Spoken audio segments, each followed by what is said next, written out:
Good morning and welcome back to the topic on state that we have been discussing. ರಾಜ್ಯದ ಬಗ್ಗೆ ರಾಜ್ಯದ ಅಂಶಗಳ ಬಗ್ಗೆ ನಾವು ಚರ್ಚೆ ಮಾಡ್ತಾ ಇದ್ವಿ. ಲಾಸ್ಟ್ ಕ್ಲಾಸಲ್ಲಿ ನಾವು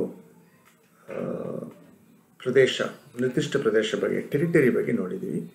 ಇವಾಗ ಮೂರನೇ ಎಲಿಮೆಂಟ್ ಆಫ್ ಸ್ಟೇಟ್ ರಾಜ್ಯದ ಮುಖ್ಯ ಅಂಶಗಳಲ್ಲಿ ಮೂರನೇದಾಗಿ ಸರ್ಕಾರ ಗವರ್ಮೆಂಟ್ ಬಗ್ಗೆ ನೋಡೋಣ. ಇದರ ಉದ್ದೇಶ ಏನಂದರೆ first of all to understand the concept of state in larger perspective. ಎರಡನೇದಾಗಿ what constitutes government and the need for government, ಅಂದರೆ ಸರ್ಕಾರ ಅಂದರೆ ಏನು, ಸರ್ಕಾರ ಯಾಕೆ ಬೇಕು. ಓಕೆ, ಸೊ ಇದ್ರ ಬಗ್ಗೆ ನಮಗೆ ಸ್ವಲ್ಪ ತಿಳುವಳಿಕೆ ಬರಬೇಕು. Okay, what is outcome of the sessions ಅಂದರೆ to introduce to you the concept of government in understanding state. ರಾಜ್ಯವನ್ನು ಅರ್ಥ ಮಾಡುವಾಗ ನಾವು ಸರ್ಕಾರದ ಪಾತ್ರವನ್ನು ನಾವು ಅರ್ಥ ಮಾಡ್ಕೋಬೇಕು. And also to know the role of government. Okay, ಸರ್ಕಾರ ಅಂದರೆ ಏನು, ಅದರ ಪಾತ್ರಗಳೇನು, ಅದರ ಅಂಶಗಳೇನು, ಅದರ ಬಗ್ಗೆ ತಿಳ್ಕೊಳ್ಳೋದಕ್ಕೆ. ಮತ್ತು understand the various types of government. ಅನೇಕ ಸರ್ಕಾರನಲ್ಲಿ ಬೇರೆ ಬೇರೆ ವಿಧಗಳಿದೆ, ಅದನ್ನು ಕೂಡ ನಾವು ಸ್ವಲ್ಪ ಒಂದು ಚರ್ಚೆ ಮಾಡ್ತೀವಿ. Okay, so basically it's all about government and things like that. Okay, we must know that ಎಲ್ಲೆಲ್ಲಿ ಪ್ರಜೆಗಳು ಜೀವನ ಮಾಡ್ತಾರೋ, wherever people are living together, ಒಟ್ಟಿಗೆ ಜೀವನ ಮಾಡುವಾಗ ಅಲ್ಲಿ ನಿಜವಾಗಲೂ ಭಿನ್ನ ಭೇದಗಳು ಇರ್ತದೆ, ಡಿಫ್ರೆನ್ಸ್ ಆಫ್ ಒಪಿನಿಯನ್ಸ್ ಇರ್ತದೆ, ಜಗಳಗಳಿರ್ತದೆ. ಓಕೆ, ಸೊ ಅಲ್ಲಿ ಒಂದು ಥರ ಇರುವ ಕೇಯೋಸ್ ಇರ್ತದೆ. ಓಕೆ, ಸೊ ಜನರು ಜಾಸ್ತಿ ಜನ ಇರುವಾಗ ಬದುಕುವಾಗ ಒಂದು ಜಾಗದಲ್ಲಿ ಅಲ್ಲಿ ಕೆಲ ಕಾನೂನುಗಳು, ರೂಲ್ಸ್ ಆ್ಯಂಡ್ ರೆಗ್ಯುಲೇಷನ್ಸ್ ಬೇಕಾಗಿರ್ತದೆ. ಇಲ್ಲಾಂದರೆ ಒಂದು ಸಂಘಟನಾ ಪೂರ್ವಕವಾಗಿರುವ ಒಂದು ಜೀವನ ಬೇಕಾಗಿರ್ತದೆ. ಓಕೆ, ಇದನ್ನು organised life and also certain accepted rules of conduct. ಅಂದರೆ ಅವರವರು ಒಂದೊಂದು ರೂಲ್ಸ್ ಹೇಳೋದಲ್ಲ, ಅಕ್ಸೆಪ್ಟೆಡ್ ರೂಲ್ಸ್ ಆಫ್ ಕಾಂಡಕ್ಟ್ ಅಂತ. So wherever people live together, okay, ಒಂದು 1000, 100 ಜನ, 100 ಜನ ಇಲ್ಲ 1000 ಜನ ಬದುಕುವಾಗ ಅಲ್ಲಿ ನಿಜವಾಗ್ಲೂ ಅವರವರ ಅಭಿಪ್ರಾಯಗಳಲ್ಲಿ ಭಿನ್ನ ಭೇದಗಳು ಬರುತ್ತದೆ. ಅದರಿಂದ we have to have an organised life. Organised life ಅಂದರೆ ಸಂಘಟನೆ ಪೂರ್ವಕವಾಗಿರೋ ಜೀವನ ಹೆಂಗೆ ಅಂದರೆ ಅಕ್ಸೆಪ್ಟೆಡ್ ರೂಲ್ಸ್ ಆಫ್ ಕಾಂಡಕ್ಟ್ ಅಂತ. ಅಂದರೆ ಪ್ರತಿಯೊಬ್ಬರು ಕೂಡ ಕೆಲ ಸಾಮಾನ್ಯವಾಗಿರುವ ಜನರಲ್ ಆಗಿರುವ ರೂಲ್ಸನ್ನು ಅಕ್ಸೆಪ್ಟ್ ಮಾಡಲೇಬೇಕು. Okay, so the agency which is created to enforce such rules of conduct, okay, and to ensure obedience is called government. ಸರ್ಕಾರ ಅಂದರೆ ಏನಂದರೆ ಈ ಪ್ರಜೆಗಳ ಮಧ್ಯದಲ್ಲಿ ಒಂದು ಸಂಘಟನೆ ಪೂರ್ವಕವಾಗಿ ಕೆಲವು ಕಾನೂನುಗಳನ್ನು, ಕೆಲ ನೀತಿ ನಿಯಮಗಳನ್ನು ಸೃಷ್ಟಿ ಮಾಡಿ ಅವರನ್ನು ಆ ಪ್ರಜೆಗಳನ್ನು ವಿನಯತೆಯಿಂದ ಜೀವನವನ್ನು ಸಮಾಧಾನವಾಗಿ ಮಾಡೋದಕ್ಕೆ ಒಂದು ಏಜೆನ್ಸಿಯನ್ನು, ಒಂದು ಅಂಶವನ್ನು ನಾವು ಗೌರ್ಮೆಂಟ್ ಅಂತ ಕರೀತೀವಿ. Okay, so government is an agent of the state that ensures that there is peace, order in the state ಅಂತ. Okay, so and also without government it is very difficult to leave. Okay, ಜನರು ಅವರವರೇ ಒಂದು ನಿಯಮಗಳನ್ನ follow ಮಾಡಿಕೊಂಡು ಸಮಾಧಾನವಾಗಿ ಬದುಕೊಳ್ಳೋದು ತುಂಬ ಕಷ್ಟ ಆಗ್ಬಿಡುತ್ತೆ. Okay, so there has to be some external force. ಪ್ರಜೆಗಳು ಒಬ್ಬೊಬ್ಬರು ಮಾತುಗಳಲ್ಲಿ ಕೇಳಲ್ಲ. Okay, so therefore there has to be an external force which ensures common neutral rules and regulation. And therefore ಅದರಿಂದ ನಾವು ಸರ್ಕಾರ ಅನ್ನೋದು ಒಂದು ಬೇರೆ ಏಜೆನ್ಸಿ, ನಮಗೂ ಅದಕ್ಕೂ ಕನೆಕ್ಷನ್ ಇಲ್ಲ ಅಂತ ಹೇಳ್ತಾ ಇಲ್ಲ. ಸರ್ಕಾರ ಅನ್ನೋದೇನು, it is an agency through which the will of the people is express. So therefore ಸರ್ಕಾರ ಏನದು ಎಲ್ಲಿಂದೂ ಹೊರಗಡೆ ಬಂದಿರೋದಲ್ಲ. ಸರ್ಕಾರ ಏನದು ಪ್ರಜೆಗಳ ಸೃಷ್ಟಿ ಮಾಡುವ ಒಂದು ಗವರ್ಮೆಂಟ್. ಓಕೆ, ಅದನ್ನು ಯಾರು ಏನಂದರೆ ಅವರ ಇಚ್ಛೆಯನ್ನು, ಪ್ರಜೆಗಳ ಇಚ್ಛೆಯನ್ನು ಪ್ರತಿಭಟನೆ ಮಾಡೋದೇ ಸರ್ಕಾರ. Okay, so without government there will be lot of disorder and civil wars. ಪ್ರಜೆಗಳ ಸರ್ಕಾರ ಇಲ್ಲ ಅಂದರೆ ಏನಾಗ್ಬಿಡುತ್ತೆ ಅಂದರೆ, ಯಾಕಂದರೆ ಎಲ್ಲ ಪ್ರಜೆಗಳ ಅಭಿಪ್ರಾಯ ಎಲ್ಲವನ್ನೂ ಕೂಡ ನಾವು ಹೊಂದಾಣಿಕೆ ಮಾಡಿಕೊಂಡು ಪ್ರಜೆಗಳ ಅಭಿಪ್ರಾಯಗಳನ್ನು ನಾವು ಇಂಪ್ಲಿಮೆಂಟ್ ಮಾಡೋಕ್ಕೆ ಸಾಧ್ಯ ಇಲ್ಲ. ಸೊ ಅದರಿಂದ ಸರ್ಕಾರ ಅಂತ ಪ್ರಜೆಗಳ ಪ್ರತಿನಿಧಿಗಳಾಗಿ ಒಂದು ಸರ್ಕಾರವನ್ನು ಮಾಡ್ತೀವಿ. ಆ ಸರ್ಕಾರ ಏನು ಮಾಡ್ತದೆ ಅಂದರೆ ಪ್ರಜೆಗಳ ಸಮಾನವಾಗಿರುವ ಜನರಲ್ ಆ್ಯಂಡ್ ಪಾಪ್ಯುಲರ್ ಒಪಿನಿಯನನ್ನು ಪ್ರತಿನಿಧಿ ಮಾಡ್ತದೆ. ಓಕೆ, ಸೊ ಈ ಸರ್ಕಾರ ಇಲ್ಲ ಅಂದ್ಬಿಟ್ರೆ ತುಂಬ ಕಷ್ಟ ಆಗ್ತದೆ. So there will be a big chaos, there will be disorder, there will be civil wars. ನೀವು ಆಫ್ರಿಕನ್ ನೇಷನ್ ನೋಡಿ, ಈವನ್ ಯುರೋಪಿಯನ್ ನೇಷನ್ಸ್ನ ಕೆಲವೆಲ್ಲ ನೋಡಿ ಎಲ್ಲೆಲ್ಲಿ ಸರ್ಕಾರ ಇಲ್ವೋ, ಲೆಜಿಟಿಮೇಟ್ ಆಗಿ ಪ್ರಜೆಗಳು ಆಯ್ಕೆ ಮಾಡಿರೋ ಸರ್ಕಾರ ಇಲ್ವೋ, ಅಲ್ಲೆಲ್ಲ ಯುದ್ಧಗಳು, ಕೊಂದೆ ಕೊರತೆಗಳು ಇದ್ದೇ ಇರ್ತದೆ. Okay, there are definitely civil wars. You see a lot of African countries, Uganda, Somalia, okay, Kenya, ಈ ಕಡೆ ಎಲ್ಲ ಸಾಕಷ್ಟು ಟೈಮ್ ಏನಾಗ್ಬಿಡುತ್ತೆ ಅಂದರೆ ಸಿವಿಲ್ ವಾರ್ ಬಂದ್ಬಿಡ್ತದೆ. ಯಾಕೆಂದರೆ ಅವ್ರ ನಿರ್ದಿಷ್ಟ ಸರ್ಕಾರ ಇರೋಲ್ಲ ಅಲ್ಲಿ. ಓಕೆ, ಪ್ರಜಾಗಳ ಆಯ್ಕೆ ಮಾಡುವ ಪ್ರಜಾಗಳ ಪ್ರತಿನಿಧಿಯಾಗಿ ಸರ್ಕಾರ ಇರೋಲ್ಲ. ಏನೋ ಒಂದು ಮಿಲಿಟರಿ ಇಲ್ಲಾಂದರೆ ಒತ್ತಡದಿಂದ ಫೋರ್ಸಿಂದ ಅವರು ಸರ್ಕಾರಗಳನ್ನ ತಗೊಳ್ತಾರೆ. ಆ ಥರ ಆಗುವಾಗಲ್ಲ ಏನಾಗುತ್ತದೆ ಅಲ್ಲಿ ಡಿಸಾರ್ಡರ್ ಮತ್ತು ಸಿವಿಲ್ ವಾರ್ ಬರ್ತದೆ. So state, in order to be very peaceful and orderly, there is a requirement for a government. Okay, so the state does not and cannot exist without a government. The state ಬದುಕುವುದಕ್ಕೆ ಆಗಲ್ಲ. ಸರ್ಕಾರ ಇಲ್ಲ ಅಂದರೆ ಎಷ್ಟೇ ದೊಡ್ಡ ರಾಜ್ಯ ಆದರೂ ಸರಿ, ಎಷ್ಟೇ ಒಳ್ಳೆ ಮಕ್ಕಳಾದರೂ ಸರಿ, ಅಲ್ಲಿ ಸರ್ಕಾರ ಇಲ್ಲ ಅಂದರೆ ಆ ರಾಜ್ಯ ಬದುಕುವುದಕ್ಕೆ ಸಾಧ್ಯನೇ ಇಲ್ಲ. Okay, the next question is, I mean, what form of a government should the state have? Okay, so it doesn't matter. The form of the government may, any form it may assume. Okay, there can be a democracy, there can be autocracy, there can be constitutional monarchy ಇರ್ಬೋದು, ಯಾವುದೇ ಥರ ಇರೋ ಸರ್ಕಾರ ಇರ್ಬೋದು. What is important, the government is essential to maintain international peace and order. Okay, so ರಾಜ್ಯದ ಒಳಗಡೆ ಮಾತ್ರ ಅಲ್ಲ, ಈವನ್ ಬಾಹರಿಕವಾಗಿ ಅಂತಾರಾಷ್ಟ್ರೀಯ ಮಟ್ಟದಲ್ಲಿ ಕೂಡ ಬೇರೆ ದೇಶಗಳ ಜೊತೆಯಲ್ಲಿ ನಾವು ಸಂಬಂಧವನ್ನು ಬೆಳೆಸ್ಕೋಬೇಕಂದ್ರೆ, ಒಪ್ಪಂದಗಳು ಮಾಡಬೇಕಂದ್ರೆ, ಅಂತಾರಾಷ್ಟ್ರೀಯ ವ್ಯವಸ್ಥೆ ಇರಬೇಕಂದ್ರೆ, ಅಂತಾರಾಷ್ಟ್ರೀಯ ಶಾಂತಿ ಇರಬೇಕಂದ್ರೆ ಒಂದು ಸರ್ಕಾರ ಇಂಪಾರ್ಟೆಂಟ್. ಯಾಕಂದರೆ ಅಲ್ಲಿ ಸರ್ಕಾರ ಇಲ್ಲಾಂದರೆ ನಾವು ಅವ್ರ ಹತ್ರ ಮಾತಾಡೋಕ್ಕೆ ಆಗಲ್ಲ. ಸಪೋಸ್ ಈಗ ಇಂಡಿಯಾ ಚೈನಾ ಪ್ರಾಬ್ಲಮ್ ಇದೆ, ಇವಾಗ ಸದ್ಯಕ್ಕೆ ನಡೀತಾ ಇದೆ. ಇಂಡಿಯಾ ಹೋಗಿ ಯಾರ ಹತ್ರ ಚೀನಾ ಹತ್ರ ಮಾತಾಡಬೇಕಂದ್ರೆ ಯಾರ ಹತ್ರ ಮಾತಾಡ್ತಾರೆ? ಪ್ರಜಾಗಳ ಹತ್ರ ಮಾತಾಡ್ತಾರೆ, ಮಿಲಿಟರಿ ಹತ್ರ ಮಾತಾಡ್ತಾರೆ. ಸರ್ಕಾರ ಅಂತ ಒಂದು ಇರಬೇಕು. So only when there is a government, when there is an established government, there can be international peace and order.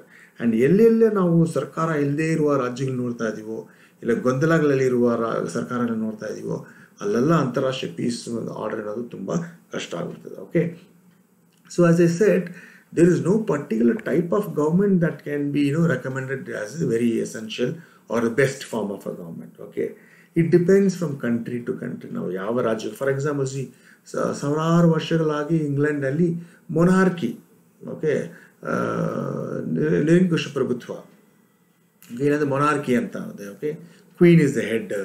Okay, ಅಲ್ಲಿ ಸರ್ಕಾರ ನಡೀತಾ ಇದ್ದಾರೆ. They are happy. I mean, they have no problem for so many hundreds of years. They have been having the country run by a queen. Okay, and also they have prime ministers and others. So they have a parliamentary democracy with a monarchy as this one. Okay, so in India we have followed something called democracy. Okay, so therefore ಯಾವ ಕಂಟ್ರಿಗೆ ಯಾವುದು ಒಳ್ಳೆಯದು ಅನ್ನೋದು ನಾವು ಹೇಳೋಕ್ಕಾಗಲ್ಲ. ಅವ್ರವ್ರಿಗೆ ಬಿಟ್ಟಿರೋದು ಯಾವುದು best ಅಂತಲೂ ಹೇಳೋಕ್ಕಾಗಲ್ಲ. Sometime ಏನಾಗುತ್ತದೆ ಅಂದರೆ ಡೆಮೋಕ್ರಸಿ ಒಳ್ಳೆಯದಾಗಿರ್ತದೆ. ಫಾರ್ ಎಕ್ಸಾಂಪಲ್ ಅಮೇರಿಕಾ ಆಗಲಿ, ಇಂಡಿಯಾ ಆಗಲಿ, ಇಂಗ್ಲೆಂಡ್ ಆಗಲಿ, ಫ್ರಾನ್ಸ್ ಆಗಲಿ, ಇತ್ತೀಚೆಗೆ ಜರ್ಮನಿ, ಜಪಾನ್ ಅವರೆಲ್ಲ ಡೆಮೋಕ್ರಸಿ ಇದೆ. ಓಕೆ, ಒಂದು ಕಾಲದಲ್ಲಿ ಜರ್ಮನಿಯಲ್ಲಿ ಕೂಡ ಡಿಕ್ಟೇಟರ್ಶಿಪ್ ಇತ್ತು, ನಿರಂಕುಶ ಪ್ರಭುತ್ವ, ಮಿಲಿಟರಿ ಡಿಕ್ಟೇಟರ್ಶಿಪ್ ಇತ್ತು, ಫ್ರಾನ್ಸಲ್ಲಿ ಕೂಡ. Okay, so even Japan is monarchy is there. Okay, there is a king is there.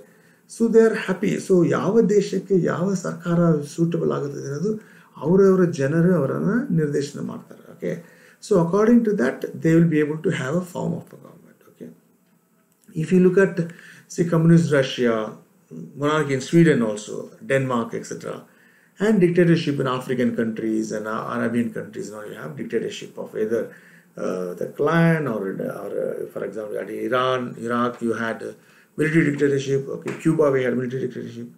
So it doesn't matter ಯಾವ ದೇಶಕ್ಕೆ ಯಾವ ಸರ್ಕಾರ ಅನ್ನೋದು ಇರಬೇಕು ಅನ್ನೋದು ಅವ್ರವ್ರಿಗೆ ಬಿಟ್ಟಿರೋದು. ಬಟ್ ವೆರಿ ಎಸೆನ್ಷಿಯಲ್ ಏನಂದರೆ ಎಲ್ಲ ದೇಶಗಳಲ್ಲಿ ಕೂಡ ಒಂದು ಸರ್ಕಾರ ಅನ್ನೋದು ಇರಲೇಬೇಕು. ಸರ್ಕಾರ ಇಲ್ಲ ಅಂದರೆ ಅಲ್ಲಿ it will be a anarchy, state of anarchy, there will be confusion and chaos. Okay, so there is no one type of government that can be recommended. Okay, ಇಂಡಿಯಾನಲ್ಲಿ ಡೆಮೋಕ್ರಸಿ ಚೆನ್ನಾಗಿದೆ ಅನ್ನೋದಕ್ಕೋಸ್ಕರ ನಾವು ಎಲ್ಲ ದೇಶದಲ್ಲಿ ಡೆಮೋಕ್ರಸಿ ಇರಬೇಕು ಅಂತ ಹೇಳೋಕ್ಕೆ ಸಾಧ್ಯ ಅಲ್ಲ. ಇಲ್ಲ ಅಂದರೆ ಕೆಲವು ದೇಶಗಳಲ್ಲಿ ಡಿಕ್ಟೇಟರ್ಶಿಪ್ ಚೆನ್ನಾಗಿ ನಡೀತಾ ಇದೆ ಅನ್ನೋದಕ್ಕೋಸ್ಕರ ಇಂಡಿಯಾಗೂ ಕೂಡ ಡಿಕ್ಟೇಟರ್ಶಿಪ್ ತೊಗೊಂಬರ್ಬೇಕೇನೇನಿಲ್ಲ. Okay, but a state in order to survive and to be called a state, ಒಂದು ಮುಖ್ಯವಾದ ಅಂಶ ಯಾವುದಂದರೆ ಗೌರ್ಮೆಂಟ್ ಅಂತ ನಾವು ಹೇಳ್ಬೋದು. Okay, so it's very important to have a government.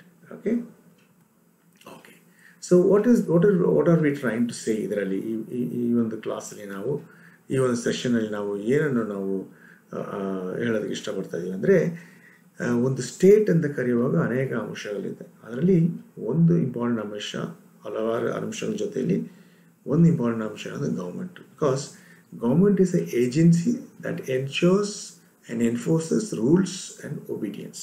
Okay, so ಯಾರಾದರೂ ಒಬ್ಬ ಸಪ್ರೇಟ್ ಆಗಿರೋ ಒಂದು ಏಜೆನ್ಸಿ ಇಲ್ಲ ಅಂದರೆ, ಕಾಮನ್ ಆಗಿರೋ ಏಜೆನ್ಸಿ ಇಲ್ಲ ಅಂದರೆ ಅಲ್ಲಿ ರೂಲ್ಸನ್ನು ಎನ್ಫೋರ್ಸ್ ಮಾಡೋಕ್ಕೆ ಸಾಧ್ಯವಾಗಲ್ಲ, ವಿನಯತೆಯನ್ನು ತಗೊಂಡು ಬರೋಕ್ಕೆ ಸಾಧ್ಯನೇ ಅಲ್ಲ. ಬಟ್ ಈ ಸರ್ಕಾರ ಅಂತ ಹೇಳುವಾಗ ಇದು ಹೊರಗಡೆಯಿಂದ ಎಲ್ಲೂ ಬಂದಿರೋ ಸರ್ಕಾರ ಅಲ್ಲ.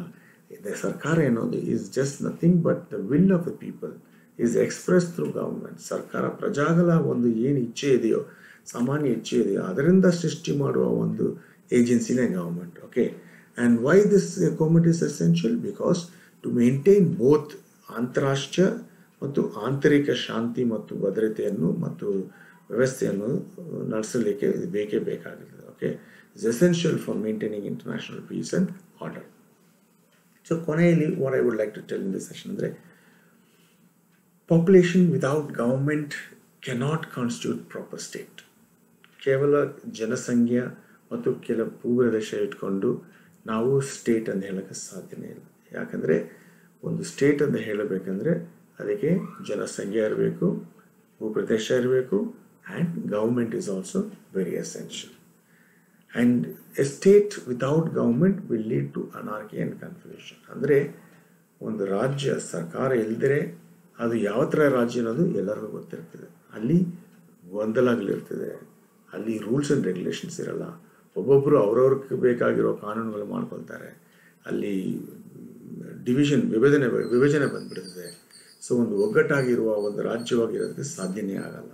Okay, and then government operates through its agencies like legislature, executive and judiciary. Okay, very important, because government ತಮ್ಮ ಕೆಲಸಗಳನ್ನು ಯಾವ ಮುಖಾಂತರ ಅವರು ಆಯ್ಕೆ ಮಾಡ್ತಾರೆ ಇಲ್ಲ ಚಲಾಯಿಸ್ತಾರೆ ಅಂದರೆ, ಅವ್ರಿಗೆ ಗೌರ್ಮೆಂಟ್ ಹ್ಯಾಸ್ 3 ಏಜೆನ್ಸೀಸ್. ಲೆಜಿಸ್ಲೇಚರ್ ಅಂತ, ಲೆಜಿಸ್ಲೇಚರ್ ಅಂದರೆ ಶಾಸನ ಅಂಗ ಅಂತ, ಅದು ಶಾಸನಗಳು ಮಾಡುವ ಒಂದು ಅಂಗ ಅದು. ಓಕೆ, ಸೊ ರಾಜ್ಯಕ್ಕೆ ಬೇಕಾಗಿರುವ ಶಾಸನಗಳನ್ನ ಅದು ಮಾಡ್ತಾ ಇರ್ತದೆ. ಓಕೆ, ಸೊ ಅದಕ್ಕಂತ ಶಾಸನಾಂಗಕ್ಕೆ ಜನರು ಕೆಲ ಪ್ರತಿನಿಧಿಗಳನ್ನ ಆಯ್ಕೆ ಮಾಡ್ತಾರೆ. ಆಯ್ಕೆ ಮಾಡಿರೋ ಪ್ರತಿನಿಧಿಗಳು ಶಾಸನಾಂಗನಲ್ಲಿ ರಾಜ್ಯಕ್ಕೆ ಬೇಕಾಗಿರೋ ಶಾಸನಗಳನ್ನು ಮಾಡ್ತಾರೆ. ಶಾಸನಗಳು ಮಾಡಿರೋದನ್ನು ಎಕ್ಸಿಕ್ಯೂಟಿವ್ ಅಂತ, ಕಾರ್ಯಾಂಗನವರು ಅದನ್ನು ಕಾರ್ಯಕ್ಕೆ ತಗೊಂಡ್ಬರ್ತಾರೆ. ಯಾಕಂದರೆ ಯಾವುದೇ ಒಂದು ಕಾನೂನು ಮಾಡಿದನ್ನು ಕೂಡ ಅದನ್ನು ಜಾರಿಗೆ ತಗೊಂಡ್ಬರೋಕ್ಕೆ ಒಂದು ಏಜೆನ್ಸಿ ಬೇಕಾಗಿರ್ತದೆ. Okay, so therefore government operates to this agency called executive ಅಂತ. ಓಕೆ, ಕಾರ್ಯಾಂಗ ಅಂತ ಒಂದಿರ್ತದೆ. ಇದರಲ್ಲಿ ಪ್ರೈಮ್ ಮಿನಿಸ್ಟರ್, ಪ್ರೆಸಿಡೆಂಟು, ಮಿನಿಸ್ಟರ್ಸ್ ಇವರೆಲ್ಲ ಬರ್ತಾರೆ. ಓಕೆ, ಸೊ ಲೆಜಿಸ್ಲೇಚರ್ ಅಂದರೆ ಪಾರ್ಲಿಮೆಂಟ್. ಓಕೆ, ಸೊ ಪಾರ್ಲಿಮೆಂಟ್ಗೆ ಜನರನ್ನು ಆಯ್ಕೆ ಮಾಡ್ತಾರೆ. ಒಂದು ಸರ್ಕಾರ ಅನ್ನೋದು ಶಾಸನ ಮಾಡೋದು ಮಾತ್ರ ಅಲ್ಲ, ಅದನ್ನು ಜಾರಿಗೆ ತಗೊಂಡ್ಬರೋದು ಮಾತ್ರ ಅಲ್ಲ, ಸರಿಯಾಗಿ ಅದಕ್ಕೆ ಜಾರಿಗೆ ತಗೊಂಡು ಬಂದಿದ್ದಾರಾ, ಅದರಲ್ಲಿ ಏನಾದರೂ ಕೊಂತ ಕೊರತೆಗಳಿದೆಯಾ, ಅದರಲ್ಲಿ ಏನಾದರೂ ಭಿನ್ನ ಭೇದವಾಗಿದೆಯಾ, ಅದರಲ್ಲಿ ಏನಾದರೂ ಪಾರ್ಶಾಲಿಟಿ ಇದೆಯಾ ಅಂತ ನೋಡ್ಕೋಬೇಕು. So it interprets the judiciary, ನ್ಯಾಯಾಂಗ ಅನ್ನೋದು ಈ ಶಾಸನಗಳನ್ನು, ಈ ಕಾನೂನುಗಳನ್ನು ಸರಿಯಾಗಿ ಜಾರಿಗೆ ತಗೊಂಡ್ಬರ್ತಾ ಇದ್ದಾರಾ, ಇಲ್ಲ ಕೆಲವ್ರಿಗೆ ಮಾತ್ರ ಅನಿವೆ ಮಾಡ್ತಾ ಇದ್ದಾರಾ, ಕೆಲವ್ರಿಗೆ ಕೊಡ್ತಾ ಇಲ್ವಾ ಅನ್ನೋದನ್ನು ಕೋರ್ಟ್, ಜುಡಿಷಿಯರಿ, ನ್ಯಾಯಾಂಗ ಅನ್ನೋದು ನೋಡ್ಕೊಳ್ತದೆ. Okay, so government operates through very important agencies like ಶಾಸನಾಂಗ, ಕಾರ್ಯಾಂಗ ಮತ್ತು ನ್ಯಾಯಾಂಗ. Okay, this is very important. It is these 3 agencies that helps the government to carry its functions, purpose. Okay, because government has no other purpose rather than to take care of its people and their welfare. Okay, but then the question is, what form of a government, ಯಾವುದು ಒಳ್ಳೆಯದು ಅನ್ನೋದಕ್ಕೆ ಅದಕ್ಕೆ ಸಾಕಷ್ಟು ಡಿಬೇಟ್ಗಳಿದೆ. ಯಾವ ದೇಶಕ್ಕೆ, ಯಾವ ವಾತಾವರಣಕ್ಕೆ, ಯಾವ ದೇಶದಲ್ಲಿ ಏನು ಸರ್ಕಾರ, ಯಾವ ಥರ ಇರುವ ಸರ್ಕಾರ ಇರಬೇಕನ್ನೋದು it's left to time. Okay, ಒಂದು ಕಾಲದಲ್ಲಿ ಬ್ರಿಟಿಷ್ನವ್ರನ್ನ ಆಳ್ವಿಕೆ ಮಾಡ್ತಾ ಇದ್ರು ಇಂಡಿಯಾನ, ಇವಾಗ ಇಂಡಿಯನ್ಸ್ ಪ್ರಜಾಪ್ರಭುತ್ವ ಮುಖಾಂತರ ಸರ್ಕಾರನ ಆಳ್ವಿಕೆ ಮಾಡ್ತಾ ಇದ್ದಾರೆ. ಒಂದು ವಯಸ್ಸಲ್ಲಿ ಒಂದೊಂದು 10-20 ವರ್ಷದಲ್ಲಿ ನಮ್ಮದು ಸರ್ಕಾರದ ರೀತಿ ಮತ್ತು ಬದಲಾವಣೆ ಆಗ್ಬೋದು. ಡೆಮೋಕ್ರಸಿಯಿಂದ ನಾವು ಪ್ರೆಸಿಡೆಂಟ್ಗೆ ಹೋಗ್ಬೋದು, ಡಿಕ್ಟೇಟರ್ಶಿಪ್ಗೆ ಹೋಗ್ಬೋದು, ಇಲ್ಲ ಬೇರೆ ಏನಾದರೂ ಇರೋ ಥರ ಸರ್ಕಾರಕ್ಕೆ ಹೋಗ್ಬೋದು. ಓಕೆ, ಬಟ್ ಯಾವುದು best is that government which works for the welfare of the people. ಯಾವ ಸರ್ಕಾರ ಒಳ್ಳೆಯದು, ಯಾವ ಥರ ಇರುವ ಸರ್ಕಾರ ಒಳ್ಳೆಯದಂದರೆ, ಪ್ರಜಾಗಳಿಗೋಸ್ಕರ, ಪ್ರಜಾಗಳದ ಕಲ್ಯಾಣ ಕಾರ್ಯಗಳಿಗೋಸ್ಕರ ಯಾವ ಸರ್ಕಾರ ಕೆಲಸ ಮಾಡ್ತಾ ಇದೆಯೋ ಅದೇ ಸರ್ಕಾರ ಒಳ್ಳೆಯದಂತ ನಾವು ಹೇಳ್ಬೋದು. Okay, so it's not important what type of a government is. ಸಾಕಷ್ಟು ಡಿಕ್ಟೇಟರ್ಶಿಪ್ ಗೌರ್ಮೆಂಟ್ಸು ಪ್ರಜಾಗಳ ಕಲ್ಯಾಣ ಕಾರ್ಯಗಳಿಗೋಸ್ಕರ ಕೆಲಸ ಮಾಡ್ತಾರೆ. ಎಷ್ಟೋ ಪ್ರಜಾಪ್ರಭುತ್ವ ರಾಜ್ಯಗಳು ಪ್ರಜಾಗಳಿಗೋಸ್ಕರನೇ ಕೆಲಸ ಮಾಡಲ್ಲ. ಓಕೆ, ಸೊ ಅದರಿಂದ So the type of the government is not very important, but what is important is government. ಯಾಕಂದರೆ ಗೌರ್ಮೆಂಟ್ ಇಲ್ಲದ್ರೆ ಒಂದು ರಾಜ್ಯ ಕಲ್ಯಾಣವಾಗಿರೋಕ್ಕಾಗಲ್ಲ, ಸಂಪೂರ್ಣವಾಗಿ ಸಾಧ್ಯವಾಗಲ್ಲ. So therefore the third important element of state is population ಅಂತ ಹೇಳಿ I will stop this session. Thank you.